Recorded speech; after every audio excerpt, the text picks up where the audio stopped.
Moviesucktastic is a podcast about bad movies and the people that love them. But it's more than just a podcast, it's also an online presence. If you want to know more about Moviesucktastic or want to become a part of Moviesucktastic, you can find us on Facebook, you can find us on Twitter at Moviesucktastic, you can find our blog at boothreviews.blogspot.com, or if you want to give your own reviews that we might use on the show, you can go to reviews.moviesucktastic.com and check out our own little lunch.com community for Moviesucktastic. Check us out and become a part of the show, because the only thing more fun than a bad movie is sharing it.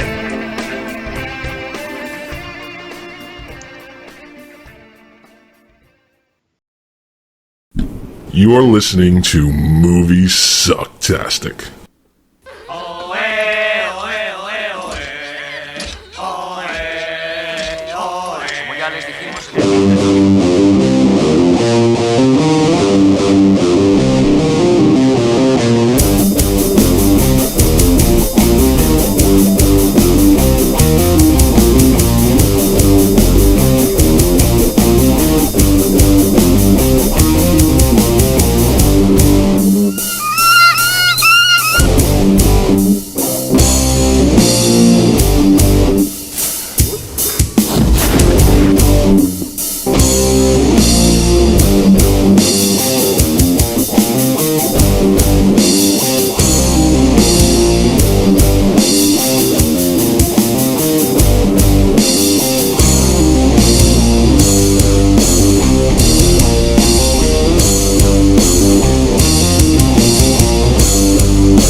Dude, no! Oh!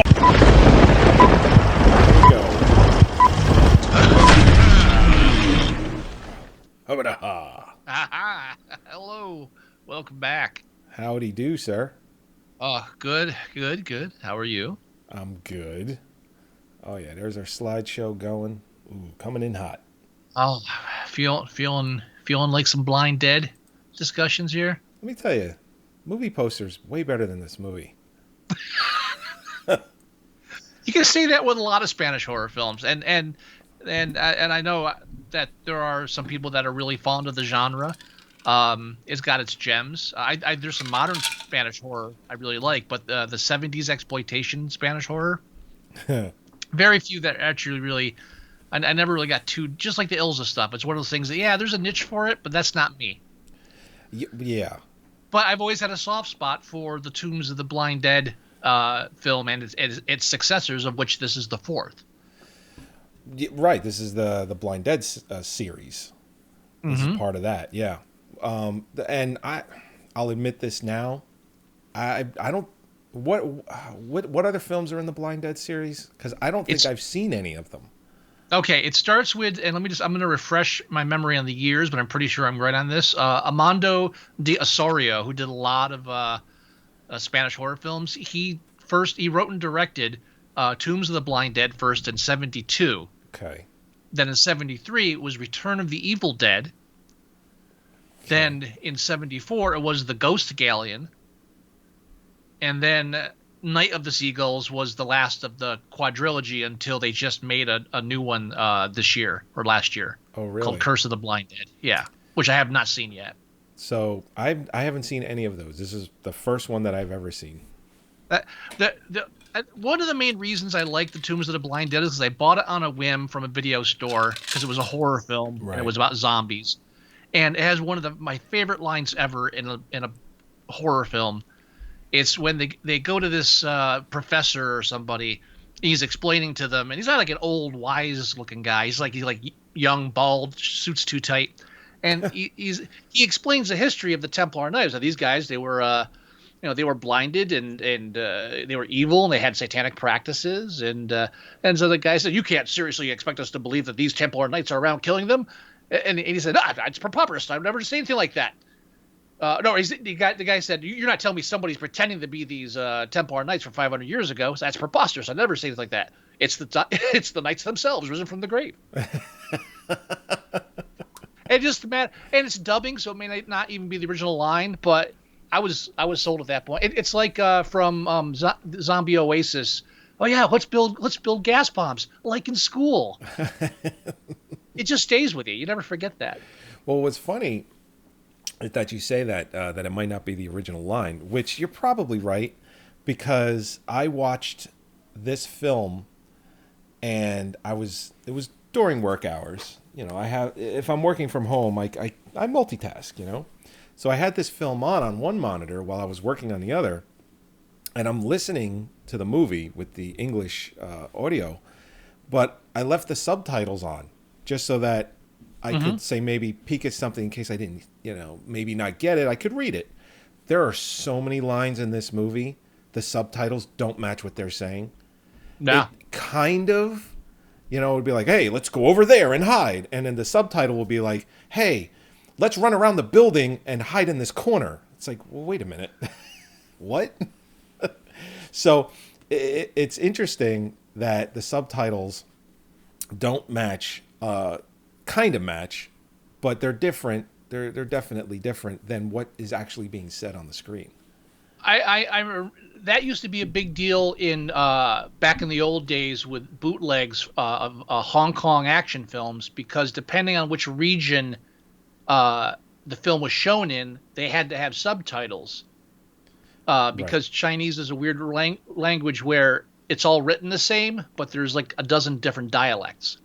Yeah, there's a ton of them. But because the UK still kind of owned them, they were required to have English subtitles in all their films too. Oh. And like I know there's like one for my memory's foggy on this because I didn't do research because we weren't supposed to talk about this. So there you go. But I know like The Killer. I think it's The Killer. No, or is it? It is. No, I'm pretty sure it's The Killer. They call each other in like one version. The subtitles, the characters call each other Dumbo and Mickey Mouse, but in another one they call each other like Tom and Jerry or shithead and idiot or like like yeah. So there would always be these weird changes from version to version, just like when we talked about Ilsa and how they changed the name depending on which country you saw it in, because it was Wanda and then it was Greta right. and then it was Ilsa. Got it. Or it was Wanda then Greta then Ilsa. So I mean, like yeah, well, things like that. That's one of the interesting things about subtitles. Yeah, I mean, people had a conniption fit when Akira, the Japanese anime film Akira, they had remastered that film. Probably the Steelbook case DVD from like whatever 15 years ago, almost 20 I think at this point. They had changed some of the dialogue, even the English audio was changed along with subtitles too, and people were like, wait a minute, this is, you know, back to the Laserdisc days. It hadn't changed, so people were having a bit of a conniption for that too. Oh, everybody's a purist in some way. Sure. I find myself becoming less of a purist the older I get, but just from my passion. I think I'm trying to dial back the passion a little bit. Yeah. Although I will say one thing. A couple weeks ago, you and I were checking out the YouTube page, and I discovered that on YouTube you can delete comments you don't like. Yes, you can. I was like, shit, this is great, because there's just some assholes on here that are fucking it up. I'll tell you, like I have like a few MST3K montages that I posted up, or smash ups, whatever the kids call them, and mashups. Yeah, something like that. Sure. But all the comments, all it is people just like give their favorite lines. That's it. There's no shit talk. There's no you occasionally someone will say, oh, you left this out, but not like, and not call me an asshole because of it. Well, yeah, because and it's nice. These people are looking for the full movie. Right, which is our fault for having like an hour and a half long episodes. Well, yeah, I mean, but here's the thing. If it said 12 minutes, they know it wasn't the movie, they move on. But no, we can't keep our fucking mouths shut. Well, you know what? It's still their fault, because it's not like I title it. It's not like I title it. I don't know. What's one of the more popular ones that we do? Like Eliminators or The Keep. It doesn't say The Keep full movie, or it doesn't just say The Keep and then the year of the film. It says The Keep, a Moviesucktastic review. Well, what do you expect from the mentality? I mean? But the mentality of somebody that's going to, like, whose source to find a movie is YouTube, you already know you're not dealing with somebody smart. So you're going to get that kind of comments, you know. I agree with that. Well, the only reason I bring it up because there's one comment that I deleted that I still want to address, and I don't want to have it posted on there, but I just want to address it in the show. Okay. Because it bothered me. What did they say? Somebody, and again, it didn't have to be nasty. It's actually you could have just rephrased it as basically it was about the Keep. Oh, okay. And the one guy who complained, no, it wasn't the Keep. It was Manhunter. Not Manhunter. We haven't reviewed that film. No, but we're talking about it because it was the Keep. Oh, okay. Gotcha. And I think I think we mentioned like one of the odd cuts in the film. Right. So this one guy, now what he could have just said was, well, that is because they cut down his 3-hour version that he handed into them. Instead, he was like, you fucking idiots, don't do your research, mother, douchebag, blah, blah, blah. His 3-hour cut was cut, blah, blah, blah, assholes. Just a string of just arrogant humor, anger. And my only response to that is, one we know. We mentioned it. Right. But we two, talked about it. Yeah, but two, if you're a professional filmmaker and you're making a low budget film like that, and it was not a blockbuster budget. It wasn't Gorilla, but you make something like that. If you think a 3-hour cut is actually acceptable to somebody that's going to sell this in a theater, especially in the 80s, you're a fucking idiot. Yeah. So yeah. If you can't tell it under 3 hours, maybe you're not that good of a filmmaker. How about that for Michael Mann? Calm the fuck down and take the hit. No, it's been bugging me. It's been the back of my head. No arguments here. Say, wow, why the fuck do you think they'd give him a 3-hour film? What is this? It's not the Bible. It's fucking, no one even knew who this guy was. Sure. And this is also around the same time. And studios talk and people know each other. I mean, this is around the same time that Michael Cimino handed in a 5-hour cut of Heaven's Gate. Yeah. This is literally almost, I think it's the same year, 1981, actually. So it's like, what do you think you're doing? It's like 5-hour cut of this, 3-hour cut of that. It's not The Godfather. The Godfather can sell in a theater at 3 hours. Here's the difference. The difference is Cimino got the Oscar. He did. And then they threw money at him and said, you're a genius, do whatever you want. They weren't throwing money at Michael Mann. No. But after Cimino, what did he tear down that set? Twice? Yeah. Had him rebuild the streets it weren't wide twice? enough. Yeah. Or weren't narrow enough. So the street side was just wrong, so they tore everything down and rebuilt it.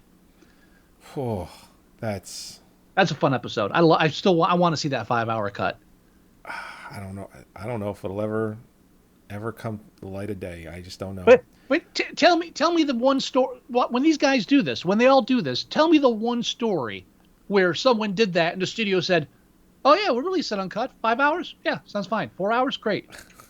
When did that happen? What story is there where that was a success? There isn't. I'm sure even The Godfather had edits. I'm sure of it.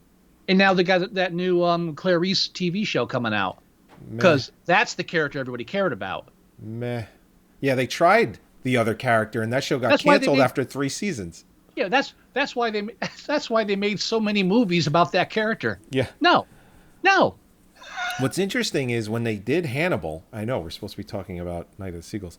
When they did Hannibal, I haven't seen a single episode, but me neither. And I think it's I forget his name. Mads. Michael Madsen? No. His first name is Mads. Mads something or other. He was in James Bond. He was the bad guy in the one with. Oh, you're killing me. What? Which one is it? The new James Bond. What's his face? Daniel Craig. Daniel Craig. That one. What was the first one he did in 2006? That was Casino Royale. Casino Royale. Mads Mikkelsen or the guy that plays Hannibal. Milkinson. Right, that guy. I forget his last name. I'm sure I'm butchering it. Anyway, they say that he's brilliant in it and that the show is amazing. And they said it's one of the best shows that around. And it gets canceled after 3 seasons. Well, I mean, how many shows really need the Mads Mikkelsen, by the way? Mikkelsen. Mads Mikkelsen. I said yes. Milkinson. I think I said Milkinson. I don't think shows should last more than 2 or 3 seasons sometimes. I mean, I'm not totally against that, actually. I think, you know what I think? I think 5 seasons is a perfect... It's a nice sweet spot. Yeah, I mean, some of the better shows. Breaking Bad, 5 seasons. Lost probably should have been 5 seasons. Probably should have been 5 seasons. Better Call Saul, they're doing 6, and they're calling it quits. That's a great show if you haven't seen that one. I'm halfway through. I got to go back and finish. Yeah, we actually went back and we'd never finished season 5. We were only like 4 episodes away from finishing it. I'm only 1 episode into season 3. Oh man. Yeah, I know. Season 3 is good. Season 4 is amazing. Season 5 is really good too, but it sets you on the path for the fucking chaos that's guaranteed to be in the final season 6. Because Don't say anything. Well, no, I'm just saying. I mean, like it's pre-Breaking Bad, so it's everything before you see him in Breaking Bad. It's everything that leads up to that. So some shit has to go down in that final season before he's all in as Saul Goodman.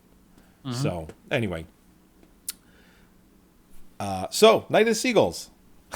Right. So as you can tell by the title, Night of the Seagulls is a zombie film. Mm-hmm. Yeah, that's ridiculous. What a stupid name. Does it have a different name? Like, is its original title something else? La Noche de los Gavitos. Well, it's in the film. I mean, the reason why it's called that is in the film, but yeah. This is weird. The IMDb calls it Night of the Seagulls, and then trivia is also known as Night of the Seagulls. So I feel like something changed at some point. Oh my God. It's called... So I love this. In Italy and Japan, it's called Terror Beach. Uh-huh. Terror Beach. Not a bad name. Not a nice beach. It's a nice beach.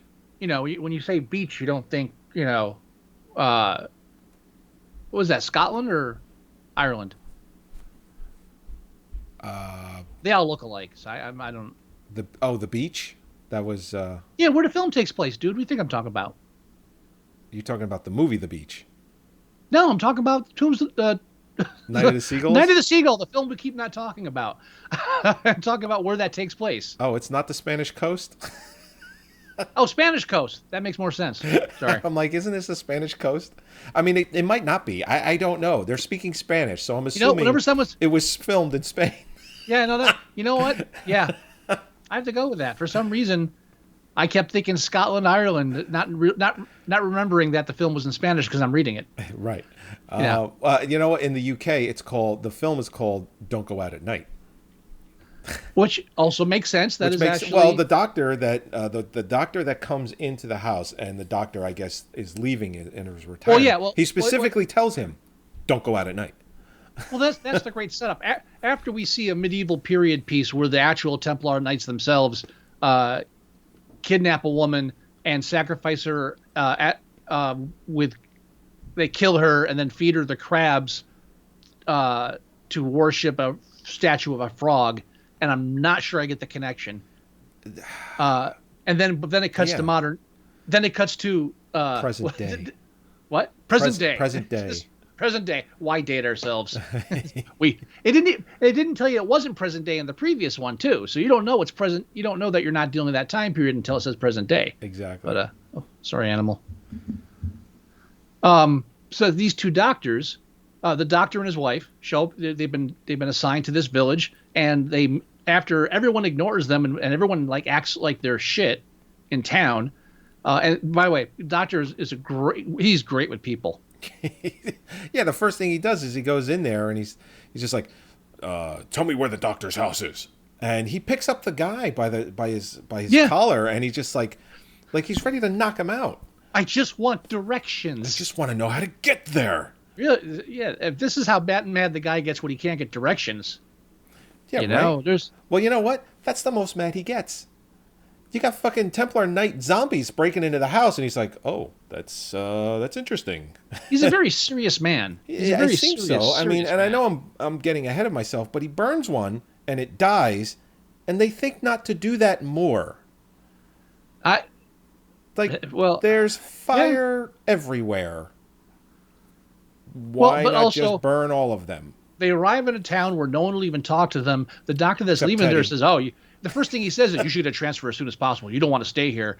Tells them to be afraid to go out at night and not to mind their own business. This is the most important thing. Do not go out at night. It's the key to survival.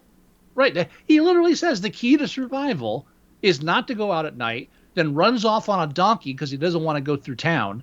Right. And they're like, all right, well, let's set up shop. Or you get back in your car. This was a huge mistake, honey.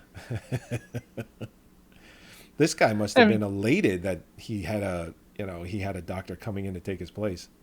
I mean, it isn't just like they walked down the sidewalk and people were pulling the shades down. It's like, no, nothing subtle like that. You shouldn't be here. Leave.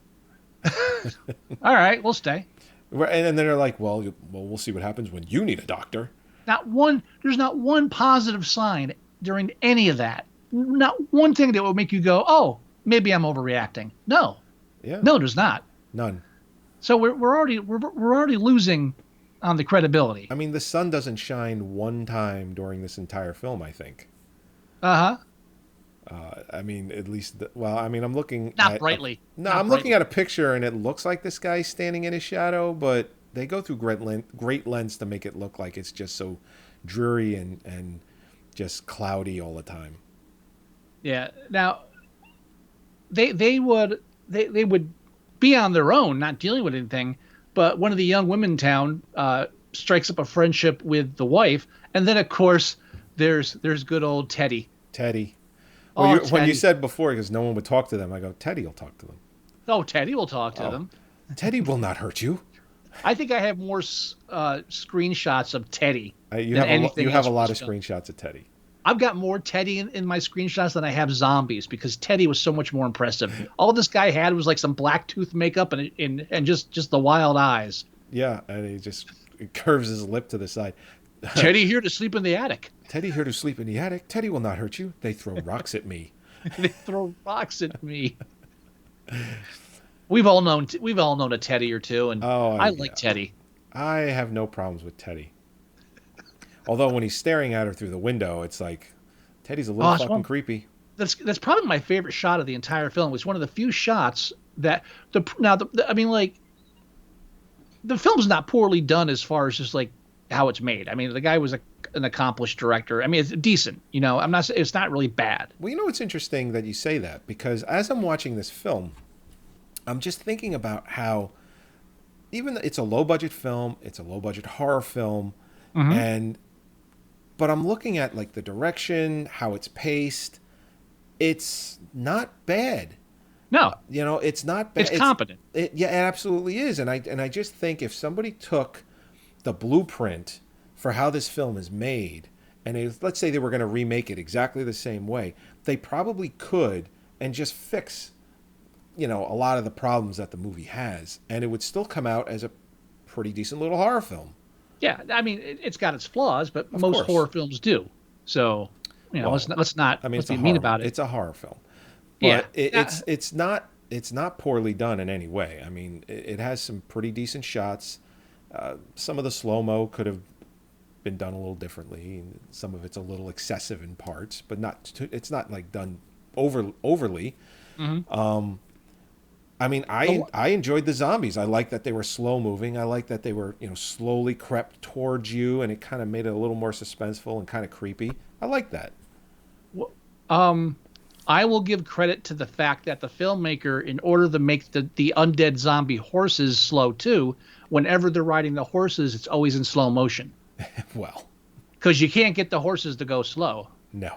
But no, at first it looks cheesy, and I remember the first time I saw it, I was like, oh, all right, slow motion, gotcha. Oh, they're really slow. But on a budget, that's really, I thought back to it, like it's 100% consistent. They never show those horses running at full speed. No. I was like, there's an interesting way of tackling that and not even bringing it up. Well, what's It's just interesting a is visual cue. at one point they steal their horses, and even when the Yeah. humans are riding them, the horses are still in slow motion. Yeah, I don't know if I'd steal a zombie horse. Well, the 'Cause one girl there's- said, "Let's not take these," and he's like, "We kind of have no choice, so let's do it." Good call. Look where they took us. They took us exactly where they wanted to take us. And as far as the logic of the film goes, it's better than your average Argento film. Yes, it is, and that was one of the things I was thinking about while I was watching this. I'm like, this is in most part better than almost every Argento film. I mean, he's got some good ones that are better than this, but he's only got a handful of decent films. The other ones really suck. I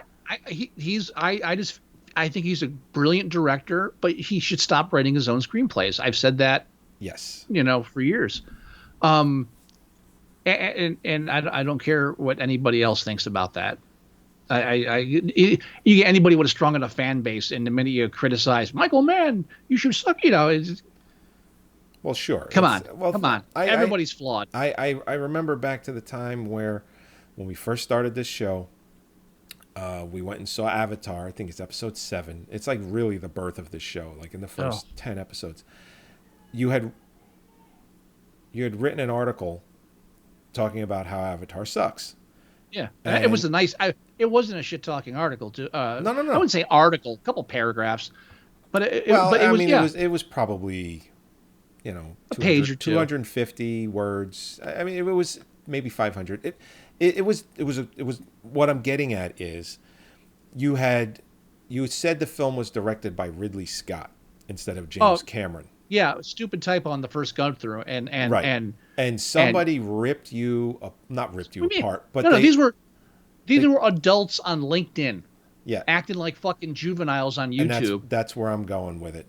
I mean, it's just like, it what it did was it gave them the fuel to, even though you weren't wrong, to say, hey, you can't even get the director right, you're wrong. And it's like, well, listen, you could have said it was directed by fucking Timbuktu, and the film still would have sucked. Just because it was typoed, that the director wasn't the one that actually did the film doesn't make the point any less. Doesn't get the point across. It still does. And this is why, especially if you're writing for online, you double check your work. Well, yes. If I wrote it in one shot and threw it up. It's not like it's not like it was a pay site. It was a fucking on LinkedIn. Come on. Was it LinkedIn? Yeah, I don't bother with that site anymore. Well, it's like I don't care I don't care if they're 15 years old in their parents' house. I don't care if they're 50 in their parents' house. I don't care where they live. There are assholes for every genre. I've been invited to like 3 or 4 of these Facebook like movie groups, and I don't engage in them because all they are is someone will say this film was awesome. I dare you to say otherwise. They don't phrase it like that, but everybody's just like baiting everybody else so they can argue about it. And I'm at a point where I don't care about most of them anymore. Oh yeah, no. What's interesting too, I don't do a lot of social media. I actually don't think I've ever even made an Instagram post, even though I have an account. Oh, it's been ages since I looked at that. I have a Twitter account, and I just use that for news. I've made a handful of I've made a handful of Twitter posts, and here's the thing. I've gotten to the point where now I've started to, every once in a while, I'll feel a little randy. I'll be like, oh, I'm going to make a Twitter post, and I'll start writing it, and about halfway through, I'm like, no, I don't fucking care. I just don't care. Yeah. And I'll delete it and not post it, because if halfway through me making this post, I've already lost interest, then I am so done with social media. Sounds like you just need to be more interesting. Maybe. That might be it. That could be. But even on Facebook, I'll go on Facebook and I'll just flip through, I'll flip through stuff, and it's just all of the same garbage, just recycled over and over and over and over. So it's like I'll go on there for like 5 or 10 minutes, and then I'll just be like, I'm done. I just don't enjoy it. Yeah, you go through phases like that. I've actually been the same way about movies recently. I'm like I must have deleted like 300 films off of my Plex in the past week or two. Oh, really? Yeah, I mean that still leaves like 8,000. 3,300 unwatched films, and I know I'm not going to watch them all. But I'm just like going through some stuff and it's like, I don't feel the mood anymore, or like especially with some of the comedies that come out just now. It's like, I think I've seen enough comedies where I kind of know what's going on. Sure. I don't know if it's got to be something unique now. And I find myself looking more and more for films that make me think, and that's not the main market. And I'm not trying to be a snob on that. I like bad films too. Well, yeah. I was just watching the A-Team TV show today. Well, really? Oh, yeah, I decided I had a sick day today, and I was just like, I just had to recuperate. And so instead of watching movies, I was going through and I just picked all the TV shows that I have lined up that I haven't watched, and I just picked one out of each series. So I watched some A-Team, some Amazing Stories, the old one and the new one. Haven't watched any of the new ones yet. I have them, but I haven't seen any of them yet. Bigfoot and Wild Boy, there's a good one. Automan, but the problem was I haven't looked at these since I got them, and the one episode I have, episode 2, is in Spanish, but I watched it anyway. It doesn't have it doesn't have another audio track, maybe? No, there's no. It Oh, was boy. just somebody recorded it off of Spanish television. There you go. 80 Look at show, it. and so that's what I watched. You watched it in Spanish. Yeah, it's a sick day. I'll tell you, when else am I going to get a chance to do this? I followed the plot enough. I didn't know who the characters were, but and what's his name was in it too. Shit. I'll have to find a movie he was in and get back to you on that. But like one of these guys always plays the Italian. I think he was the old guy in Hot Stuff, the gangster Carmine. Oh, you know what's funny? I It's either him or someone that looks like him. I actually just got an upgraded copy of Hot Stuff. Oh, did you? I had like an old DVD rip of it, and I actually was able to get an HD copy of it. I guarantee most people listening to this have no idea what this film is. No idea at all. No idea. And No, what's his this is face? one of those films that falls The through the actor. cracks. What's his name? Terry. Is it Terry? Terry something? The main actor from Hot Stuff. The partner. He was Ernest Borgnine's partner. He was always. He's an Italian actor, and whenever they couldn't get Franco Nero for anything, they'd get him because he looks almost just. I mean, it's crazy how much he looks like him. Here, I think the actor was not Hot. He was in Super Fuzz too. That's where I'm trying to get his name from. I think he was Carmine in Super Fuzz, but he was in both of them. Italian actor, looked Yes. very Italian. Super Fuzz. It's Terrence Hill, not well, I said Terry. So they'd get Terrence Hill to be any films that Franco Nero couldn't do. They would get Terrence Hill to do it. Well, Terrence Hill's great. I love Terrence Hill's Super Fuzz. I love Super Fuzz too. He's a super trooper, really super duper. Ha ha ha.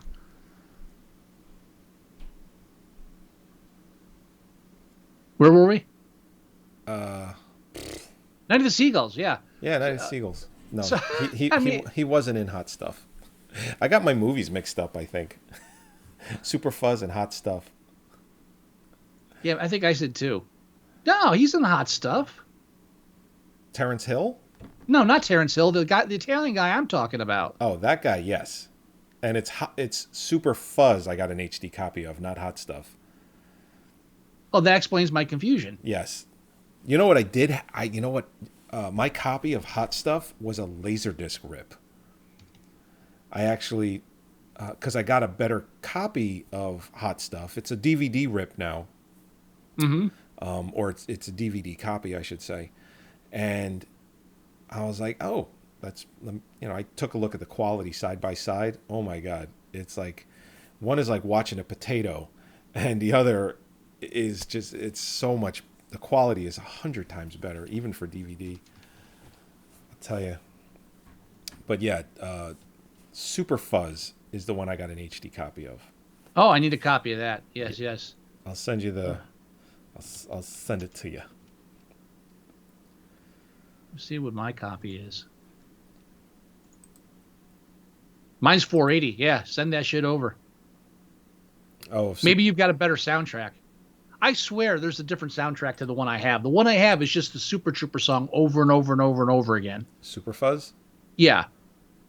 Really? I swear when I saw it on TV, it had it had more music than just the same goddamn song in a loop. I don't know if mine's any different. I really don't. All right. Never mind. I mean, I'll send it over. Oh no, I'll take it, but I was hoping for something with that. I got a better copy of Midnight Madness. The classic. Oh, yeah. I got a better copy of the original Evil Dead. Oh my gosh. I have so many The Wraith. Got a better copy of that. I got a perfect 1080p Blu-ray of Miracle Mile. Oh. I even got a better copy of Zorro the Gay Blade. My copy was horrible, and I was able to. Someone actually took, I guess, the best copy you can find, and they actually remuxed it to HD. And it's not perfect, but it's much better. I got an HD copy of Young Doctors in Love. Nice. Yep. I got a better copy of The Borrower. Oh, do you? What how better? Well, the copy I had was a horrible I think it was a TV rip from Europe. And the contrast and everything was terrible. It was awful. And this new copy is actually it's actually DVD quality. Yeah. So I've got I've got a 400 megabyte one at 480p. That's the one I had. That's the one you had. That's the one I had. This new one is 1.5 gig, and it's 960 by 720. I think we lost the direction of the show. We did. Yeah, we did. We really did. Really did. You don't think everyone wants to hear about our movie collections? I'm sure they do, but that's neither the time nor place. All right, let's get back on track. I got sidetracked because I can't find this goddamn actor's name. He's always like the Italian guy. Yeah, I'm checking the Automan episode I watched, and he's in it briefly, but enough to get a fucking credit, and I can't confirm who it is. It's bugging me now because I don't know the name of the character because it was in Spanish. Spanish. Let's see if I can find him. And if he doesn't have, I'm not seeing an Italian-looking name.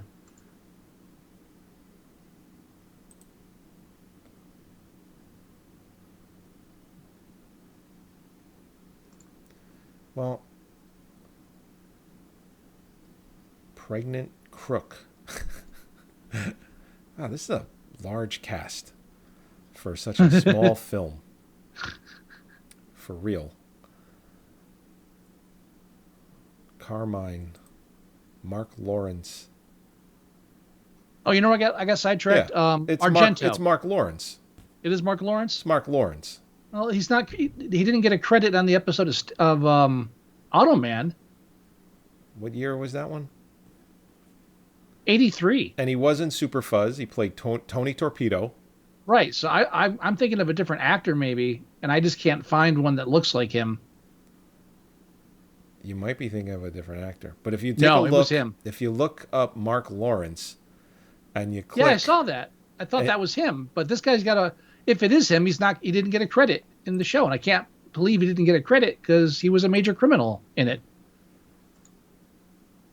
Automan takes him down in the copter. Right. It was very emotional. Is Mark Lawrence actually Italian? His birth name is Max Goldsmith. Not Italian. That's not an Italian name? No. I'll call my father tomorrow to double check, but I don't think so. Maybe it's Don Gordon I'm thinking of. No, it's not Don Gordon. It can't be Don Gordon. His scarred complexion and brooding appearance made him a natural for heavies, and he played scores of gangsters and mob bosses over the next 6 decades. Nevertheless, he could turn in a fine performance in very different kinds of roles as well, such as the bewildered mountain boy in The Shepherd of the Hills in 1941. I think it was Don Gordon. Don Gordon? Yeah.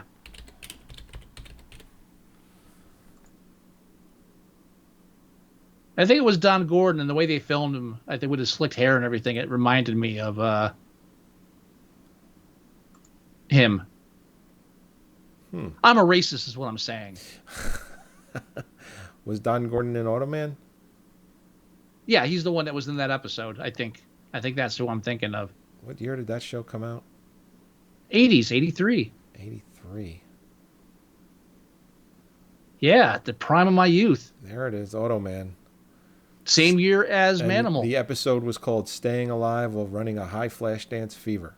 Yep. He looks like Ted Bundy in this picture they have for him on IMDb. Oh, that guy's definitely molested somebody. I mean, he looks just like Ted Bundy. Yeah. I mean, holy shit.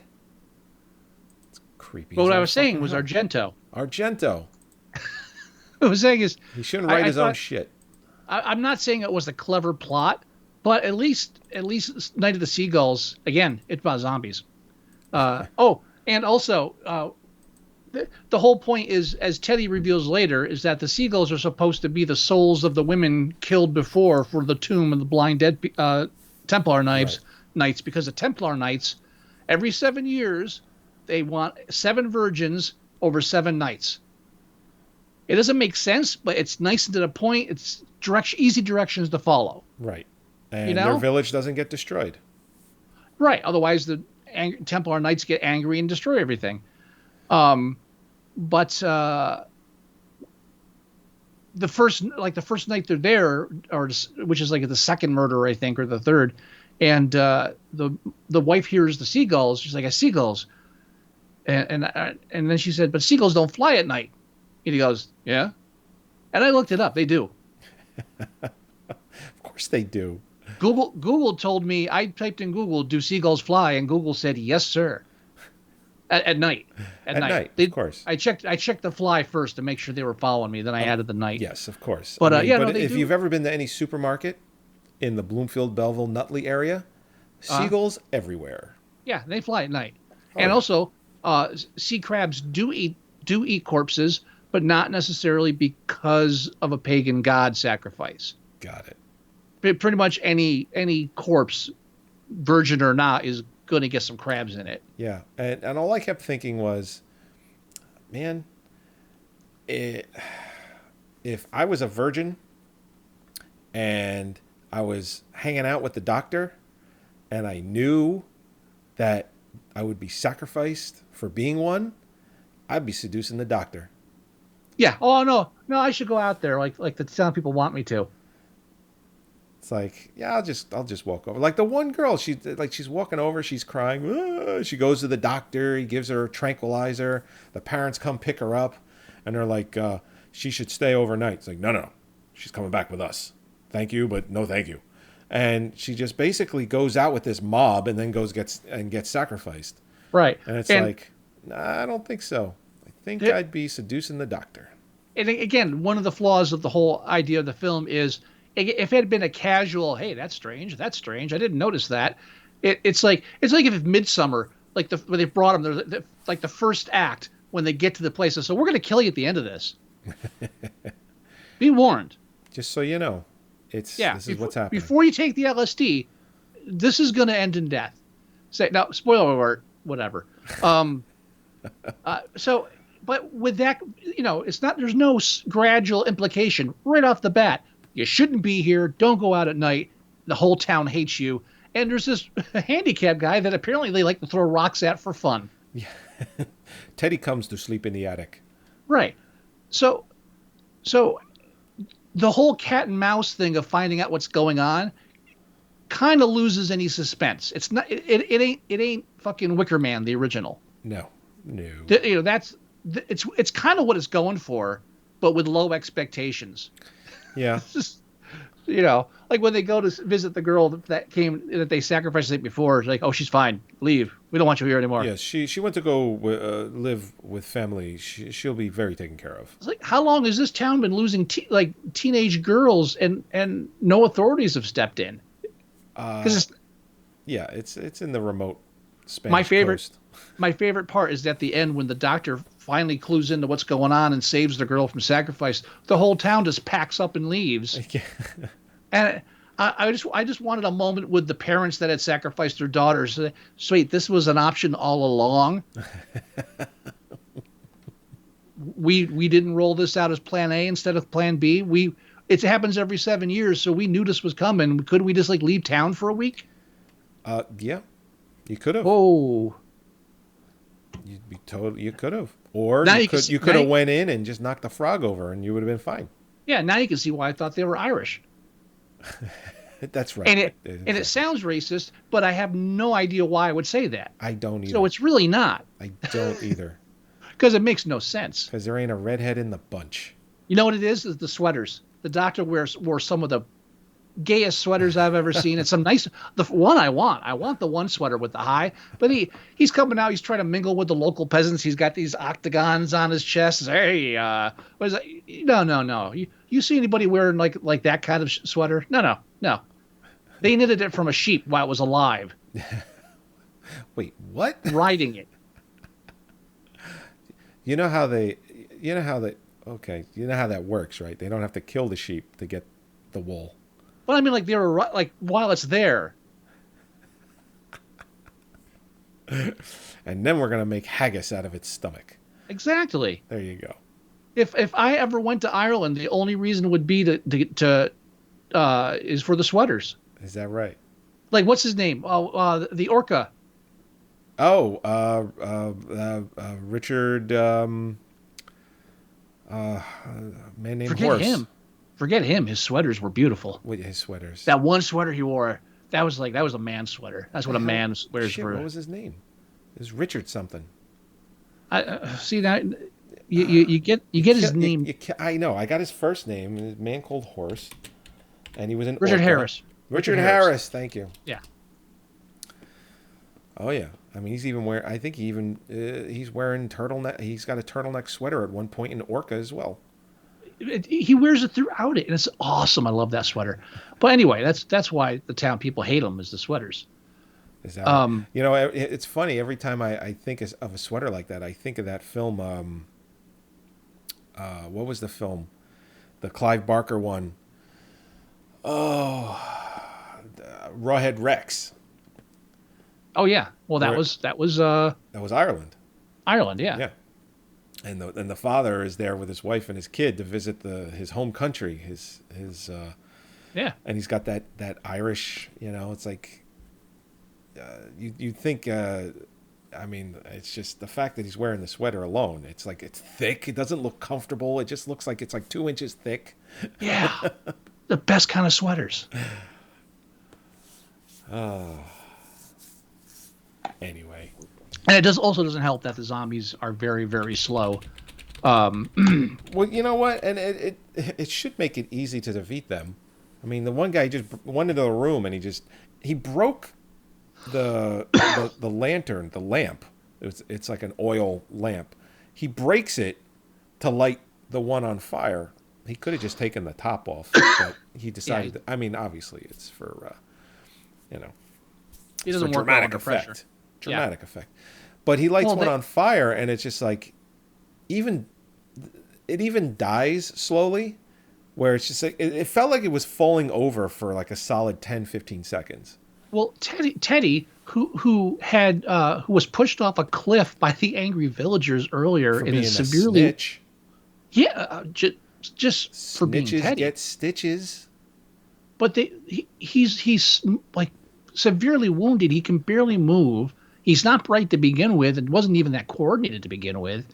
Yeah, he not only manages to like lurch himself into their grasp, he also gets out of it and manages to get away like several feet before he falls down. Right. If he has to literally hand himself to them and evade them, the swords are coming down like this.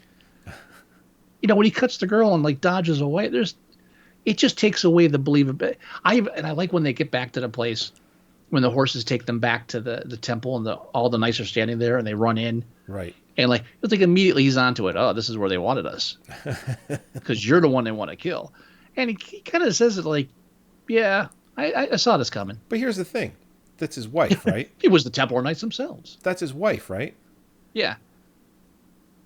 Not a virgin. Yeah, I mean, definitely not. I mean, maybe definitely is. But if they're married, I would imagine that she's not a virgin. Maybe that was just something lost in translation. Maybe. The older people in the town were like, oh, no, they said virgins. Oh, yeah. When the villagers, they come for Teddy and they throw him off a cliff and he falls hard. Oh, yeah. At that point, I'm like, I don't know if Teddy's going to wake up from this one. But he did. He's But resilient. He does. And his foot is all crooked and stuff, so he's like dragging it. You know, and for a town that had a lot of disposable teenage girls, I didn't see any teenage boys running around. Or young women, young men, let's say. Maybe they're in their 20s. Yeah, there weren't any. It looked like it was a village of like 30 people anyway. And they were all like old bitter people, except for the 7 virgins they happened to have hanging around. Yeah. I mean, here's the thing. You got to sacrifice 7 of them. They didn't look like it didn't look like there was enough people to have virgins every 7 years. Well, that's what I'm saying, especially since the young, attractive women in town seem to be a vast minority. Yes. Yes, definitely. I mean, yeah, I got a feeling that was something that got intentionally lost in the translation. Yeah. Oh, I think so. I want to see the negotiation of that when it first comes up. I mean, because it's got to start somewhere. I mean, the only other option is like the town wakes up one morning and the whole place has been destroyed. It's like, why the hell do those zombies attack us? It's like, well, obviously we haven't been sacrificing enough virgins. It's like, and look at this place. It's such a great place to just stick around and live. Years later, it's like, hey, Carl, I called you crazy back then, but I'm glad you stopped us at 7 because that seems to do the trick. We were gung-ho to do it even dozen. You're like, dude, 7. Trust me. 7. Carl. One for every night. There's 7 days in a week. Let's stick to 7. Good call. Carl. That's because that's a Spanish It's either that or you got Carlos, maybe. Carlos, sorry. Either that or you have like a blind zombie there, like trying to explain. Yeah, well, sign language. He just keeps beating his sword against the desk. His negotiations aren't going anywhere. Oh my God! All they wanted to do was feed the crabs. That's really kind of it. Yeah, and they were defeated by breaking the statue of their pagan god. Well, yeah. At one point, he says, "Let's break this statue and get this over with." It's like, yeah, okay. It's the logical man came here. Nobody else thought of this. But what gets me is that it works because it's the lowest logic. They worship the statue. If I break the statue, we're all done. We're done here. It's like, I can't believe that worked, honey. How about you? I was all ready to start life over again, but yeah, 500 years. No one thought to destroy the statue. I guess no one thought to ride the horses. I guess. I guess not. Not. So hey, tradition is tradition, but I'd like to know how that originally started. You know what? Me too. All right, so we're looking at this film. I think it's time to. Are we done? I think we've said our piece with this. Teddy agrees. Teddy comes. Teddy and Torgo. Teddy comes hitting the town. Torgo. Teddy comes to sleep in the attic. I bet they're related. Might be related. Okay, I got to get back to my screen. Night of the Seagulls. It's currently a 5.8 on IMDb. There's somebody with a review that's gives it 7 stars. 7? No. And well, again, these are people that are really into this genre, and their expectations, like they have a love for it. So there's things about this movie that we will find uninteresting that they'll gush over. Well, sure. This is why I don't read Video Watchdog anymore. Well, Because they get all psycho about not revealing the ending of Beach Blanket Bingo, yet in one issue they're like, oh, we're going to ruin the ending of the Sixth Sense for people because we're snobs.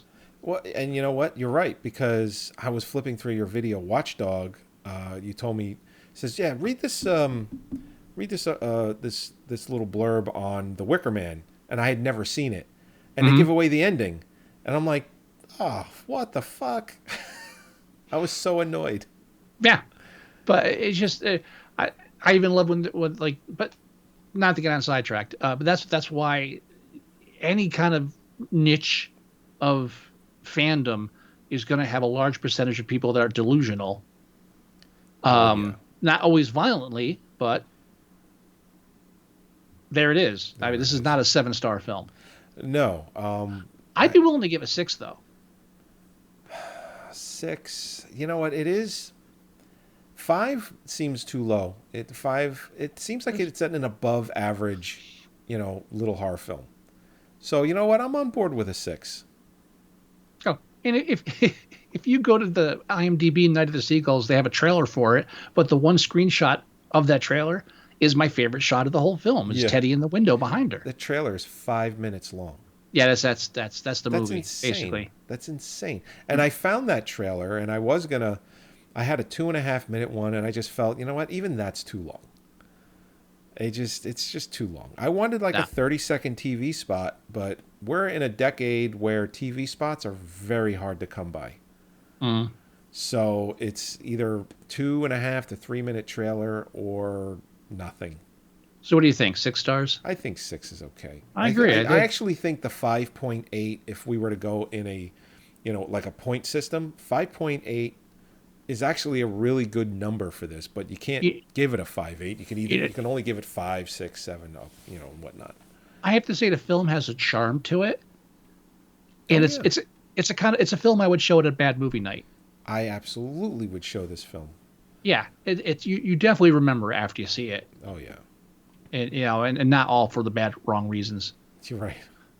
But I'm getting soft in my middle age. Yeah, I'm actually speaking of bad movie night, I'm actually going to be upgrading, and I'm going to do it in the next month or so, couple of weeks. I'm upgrading my projector, and I'm getting one of those 12-foot, one of those large inflatable movie screens for outside, because I've had the same one, the one that I built out of PVC and a drop cloth with the blackout. Inflatable though. The only reason why is because I plug it in and it inflates, and then I unplug it and it deflates, and I put it in a bag. Whereas I don't know.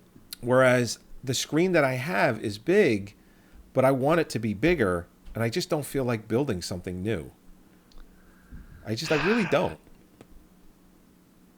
And nobody helps me. And you moved to fucking Texas. I'm sorry.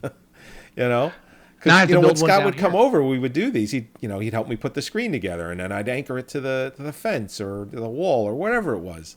Like one year I had a clothesline pole, and I just anchored it to that, and it was great. Now I have so much room in the backyard, I could put this thing literally anywhere. So I'm going to upgrade the projector. I think I found a 1080p projector for like $200, and it blows the one that I have out of the water. And the one that I have was like $1,000 projector. I didn't pay that much for it. I think I only paid $100 for it, but this was considered top of the line at one point. And this projector, it's not very big. It's about the size of an Xbox, PlayStation kind of thing. And it does 1080p, has HDMI, it's got all the connections, the audio, everything that I would want for like $200.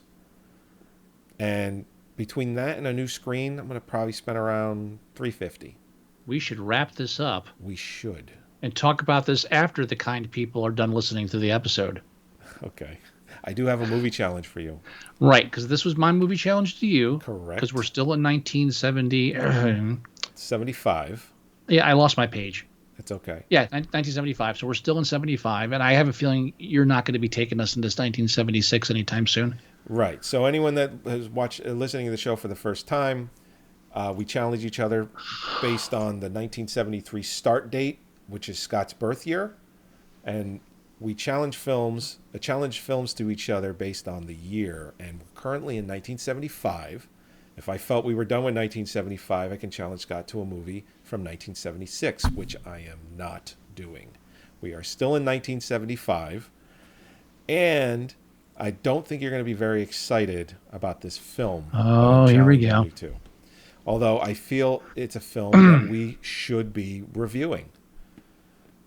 So, do you want a hint?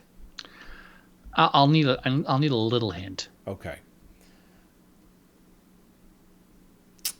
You know what? If I give you any one of these hints, you're going to get it. I know you're going to get it. It's a film I don't want to see. I think so. I got the vibe when we started to go with this format, when we were looking at the years that we were challenging each other to going forward. I think you had mentioned at one point that you were like, at one point for this film. Let's see. Okay, I'll start slow. It's post-apocalyptic. Post-apocalyptic, 1975. Go on. Oh, Okay. I know what it is. You know what it is. Boy and His Dog. It's a boy and his dog. Yeah. I've read the short story. Oh, have you? So I'm actually... Oh, yeah, actually, recently, oddly enough. I think because I was looking through the films an episode or two ago, and it's like, and it just came up. So I have something to compare it to. And I have seen it before, I'll tell but you what, I do need a refresher. It's a short story, so I'll go ahead and read that myself because I've never seen the film. If you need a copy, I have an ebook copy I can send you. Can I read that on my phone? Yeah, you can use the Kindle app to read anything. It'll be in a Mobi format, sure. Yeah, send it to me. I'll read it on my phone. All right. I mean, it's a short story. What is it, like 50 pages? It's not a novella. It's under 120. Okay. Some people like to call it a novella, but it's just a long short story. I'd say I probably around 50, 70 pages. Fine. I could do that. You can handle it. Stop it. Listen, mister, I read books. No, I'm kidding, obviously. No, I just we often review films that are adapted from books, and when I am able to read the original, I do like to compare them. I have a literary background, so I do find that interesting as well, especially the comparison between the two. Like Jim Cotta. Jim Cotta. Look at that. Olive oil. Olive oil. Oh my God. You were reading from the book at one point. Mm-hmm. What did we get? When did we stop doing that? It's got to be. I don't know. It's a few years now. I have it. It's on the bookshelf. I don't even. I actually had. I don't remember. I have a review of it up on Goodreads, I think. Oh yeah. And it's on Amazon too. It's not a great review, but it's probably one of the few reviews you'll see for the stupid book. And I had someone actually respond last week or two, asking, has this ever been released on an ebook? It's like, no. I finally got a used copy of this, but this is not available digitally. I wish. I mean that's not. So, because it's a bit more obscure than. It's not a very long. Harlan Ellison. It's not a very long book, right? 200 pages. 300. Oh yeah, no. It was typical size of your spy novels back then, 170, like your average destroyer novel from the 80s at 10. I imagine one could spend a couple of long weekends getting that, into an ebook. If I'm going to retype anything, it's going to be my Performed by Lugosi because my publisher lost the fucking files to that. Oh God. No. Wait. Yeah. That's the one they lost to. That's why Performed by Lugosi was never released on ebook, because he lost the fucking files. Honestly, I think he got rid of the hard drive because of the porn film he made. But that's just me. And your book just happened to be on the same hard drive. Yeah. Of course. It's a copy of that running around, I think. Oh, I hope so, because I lost mine. Oh. Yeah, and I went to him he's like, oh no, the whole thing crashed. Like, it sure did. I still have stills from it though. I may have a copy of it. If you do, I need it, definitely. I may. I mean, I didn't throw anything away. I have everything, like, because I sold a house and we moved to a new one, so it's all in boxes in the garage. So when I go through it, I have a stack of DVDs. It might be in that. Yeah, if you find it, I definitely need a copy of that. I still want to write a book about the whole experience. Sure. Oh yeah. Short book, All change right. all the names except for 2. Except for 2. All right, everybody. What could I say? Another episode of Moviesucktastic, episode 329. Where we review Night of the Seagulls. Next week we'll be reviewing A Boy and His Dog, starring Don Johnson and Jason Robards. That's adapted from the short story by Harlan Ellison, the science fiction writer that people love to hate for some weird reason. Yeah, they really do. So go to our website at moviesucktastic.com. Yeah, it's broken. Yeah, you can right-click in your toolbar and just allow Flash. It'll still work. We're catching up. We are. Bear with us. We're redoing the website. We're redoing bookends. What you're hearing now, it's going to be a much more structured show. I'm probably going to buy real equipment at some point. We're sorry, is what we're trying to say. We're sorry. Listen, I'm sorry. Send me some money, and this will get done faster. Yeah. We don't make any money doing this. It's all for fun. You can go to our Facebook page, facebook.com/moviesucktastic. Go to iTunes and listen to the show there. You can go to Google. You can go to iHeartRadio. You can go just do a search for Moviesucktastic in your favorite search engine, and shit is everywhere. Everywhere. I mean, I go through great lengths to do an iTunes feed, and they just grab that, and they do all this shit for us on every other page. They just take that feed, and they structure it, and you can get every episode for free.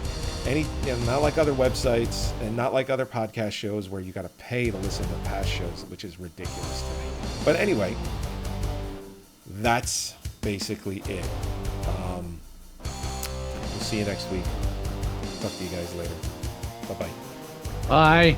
Bye. Oh, Yeah. words of wisdom. Oh, we haven't done this in so long. Scott, do you Wait a have minute. any words of wisdom? I do. Don't throw rocks at Teddy. Teddy doesn't like rocks, does he? Teddy, come to sleep in the attic. Teddy will not hurt you. Teddy. All right, everybody. Bye-bye. Bye.